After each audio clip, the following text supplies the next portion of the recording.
Hi there, welcome to the archives. Happy Valentine's Day. Today is February the 14th.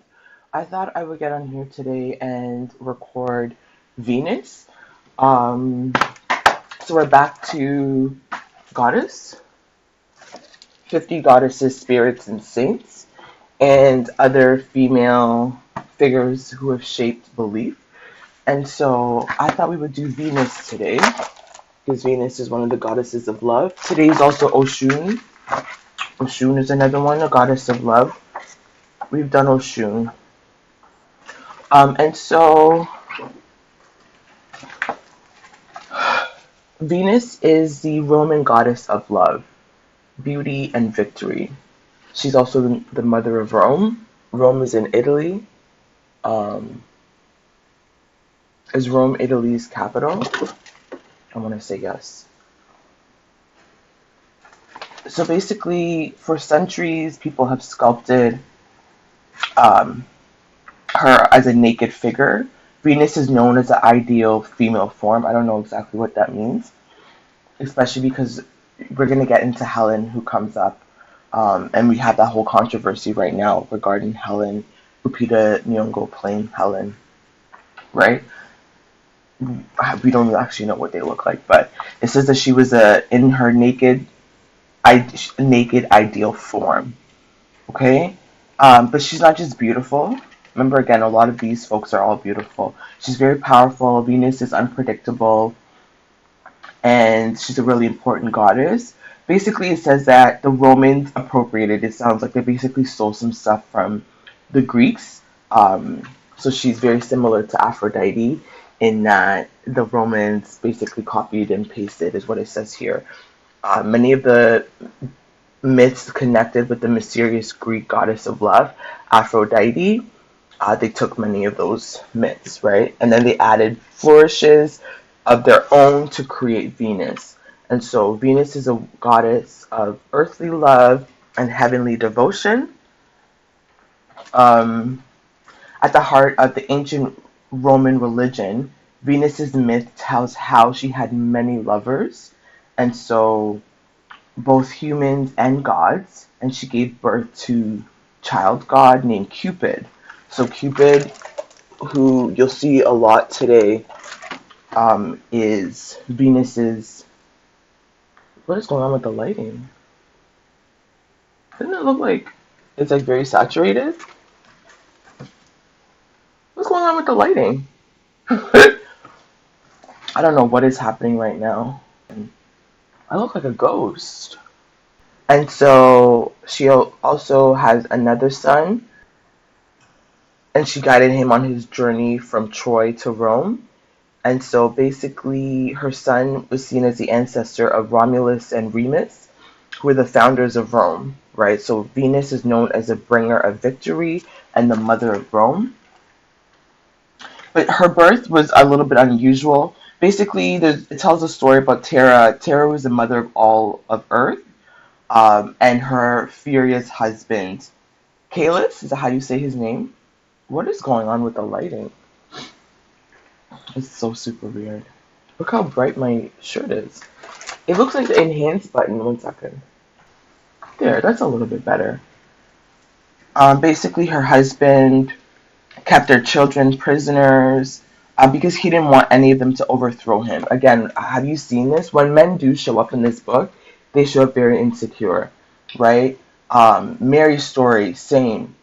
The emperor during Jesus' time. Oh my God, I'm afraid that this newborn baby is going to overthrow me.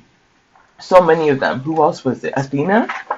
Oh my God, I have to swallow my wife because if she has a baby, the babies are going to overthrow me.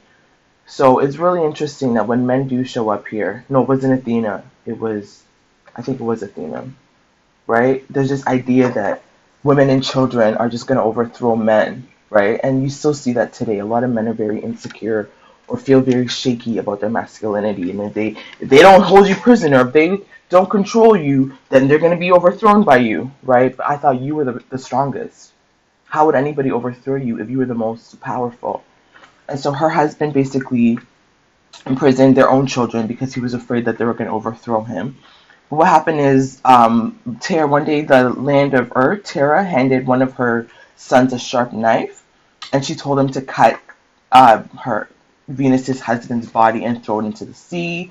They did, and the water mixture with his flesh created a seafoam, and out of it emerged Venus. Okay, she was fully formed and beautiful. Again, you're like, how was she fully formed and beautiful? I don't know, but if Mother Mary can give birth out of, okay. And so that's basically the story, which again, I'm a little bit confused because then was when she came out of his dead flesh, was she married to him at that time or did she marry him later? And if she married him later, then how did his body get back together? So I'm not completely, again, I'm not really good on Greek or Roman or even Egyptian mythology. I'm not great with mythology. I'm just learning about it now. But that's a little bit confusing to me, right? So if somebody could explain that, that would be good. And yeah, basically, there's a famous story of the golden apple where Venus plays a really important part as one of the most important mythical events. And it was a great Trojan War. And so Jupiter, if you remember, Jupiter was Juno's husband. And so Jupiter was throwing a big wedding feast, and basically he invited Discordia, who was a goddess of strife, because he knew she would ruin the party. What is linear? So he knew that Discordia would be a party pooper. He's like, I want her at my party. Okay? And then Discordia heard about the celebration. She thought she would get her revenge. So she turned up with a golden apple she had taken from the garden of the nymphs. Again, you see this idea of the apple, the forbidden fruit, right? Same thing with the Bible. It shows up in Roman mythology. So Discordia shows up with this apple, and it was taken from the garden of the nymphs, and she announces a beauty contest. Whoever wins the most beautiful contest will get the apple. Okay, so there's three goddesses come forward. Juno, remember Juno was Jupiter's wife. Minerva is a goddess of wisdom, and Venus, right, the goddess of beauty. And so Jupiter basically is like, he can't judge, so he asked the Trojan prince Paris to make the decision. So each of the goddesses tried to bribe Paris. Juno offered him a crown of Europe and Asia. Minerva offered him wisdom and victory of war. But Venus offered him the love of the most beautiful woman in the world, who is Helen. Right? Helen was a wife of a Greek king. Helen is the one that I'm pretty sure that we're all in, Elon Musk was saying that Lupita Nyong'o can't possibly play Helen because she's not dark skinned and black. So those are the three that came forward. Okay, basically, it was obviously a really tough choice, but Paris could have either the worldly power or great wisdom. Instead, he chose love. Okay, he declared Venus the winner of the contest, and then he went to claim his beautiful wife. He kidnapped her, and in doing so, he began a long and bloody war between the Greek and Troy. So this story shows the gift of Venus's love can be both a blessing and a curse. Okay, so the Romans saw Venus as a goddess who could guide them to greatness and help them in battle. She's one of the most important Roman goddesses. She's honored across the empire. Um, in the first emperor, remember Julius Caesar? He tied his family to her son.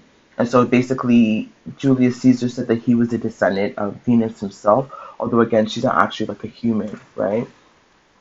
Um, yeah, basically, her face has been on coins, and festivals celebrate Venus take place in April. She's welcomed in the springtime.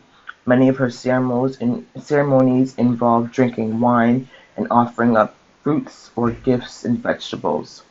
Okay, so young girls hang garlands around statues of the goddess, and she's celebrated as a powerful woman, a woman of balance and kindness and love. So this Valentine's Day, I just thought I would share Venus because she is known as a Roman goddess of love. Okay, so I'm going to end this here. Until next time, in solidarity.